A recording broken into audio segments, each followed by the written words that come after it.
When we introduce the split strategy for addition, the question that students are thinking is, well, can I use this then for subtraction? And we tell them, well, no, you can't. Now, you actually can, but it gets really quite tricky. And often when they try to use it for subtraction, it doesn't actually work.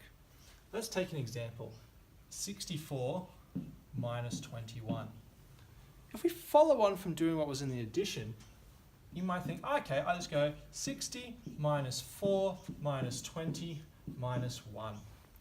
Now, if I kept going with that, we'll end up with an answer that's very different to what the answer actually is. And part of that is this minus here should actually be a plus. The 60 plus 4 represents the 64. But at the same time, we're minusing this 1 instead of plussing it because we're taking away 20 and we're taking away that extra 1. If I then kept going with this, so that will be fine. But we get into further issues when we have numbers that look a bit like, let's change that 1 now to a 7. But as we start to rearrange it, okay, 60 minus 20, yeah, plus 4 minus 7. And we do this, that would turn into 40. And we do this and, oh, okay, that's not going to work because that's going to go into the negative, and we introduced negative numbers much later.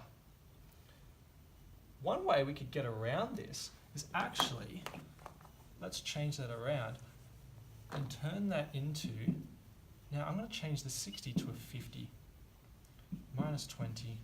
I'm going to change this 4 to a 14. So 60 plus 4 is the same as 50 plus 14. I've just moved a 10 from here over to the 4.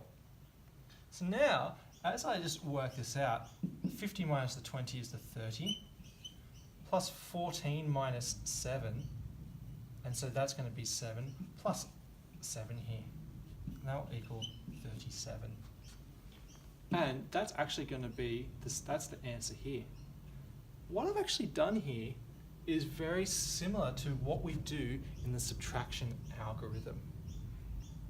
So this is the theory of moving these numbers around to avoid these negative numbers.